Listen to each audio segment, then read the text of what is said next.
So I patrolled the streets for a long time, and part of the community policing philosophy is that we would get out in our neighborhoods and really know who lives within the neighborhoods.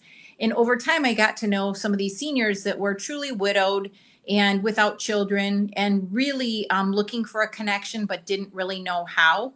And they wanted to stay safe. Many of them want to remain living independently. So that was kind of a goal of mine when I was in patrol, is that I would go check on our senior citizens, make sure that they had medications, make sure they had food, and that they were safe to remain living independently. And so many of them feared if they said anything or if they asked for help that they would be placed to nursing homes. And we have good nursing homes in our area, but that's not their first choice. So many of them will say they want to remain living independently. So in talking with them and getting to know them, I gave them my word that I would check up on them. And there are some that I promised that I would never leave them until they left this earth, so to speak, because they were near and dear to my heart. There are many that have touched my heart and truly have no other advocates or options or resources.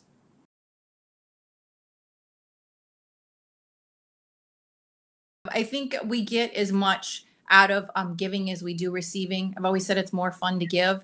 And another story I'll share with you, Miss Emily Horn was one of the best people we had in Lansing. When she passed away in 2017, a part of Lansing left with her because there's no one that knew Lansing statistics more than she did.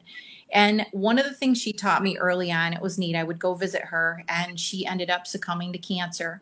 But her first bout of cancer, she took care of her 100-year-old mother at home.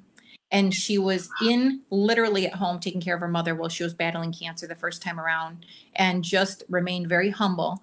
She was such an inspiration and such a strong woman that those are the reasons when I looked at, being a police officer and being able to protect and serve, it was really the service that what I was most proud of, and the lessons that I learned from a lot of seniors in our community.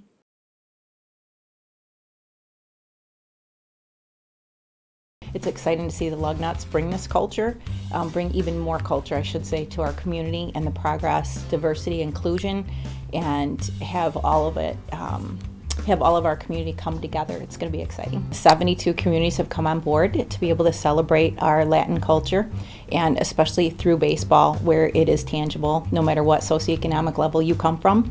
But it tells us we still have a lot of progress, because we'd like to see 160 teams on board.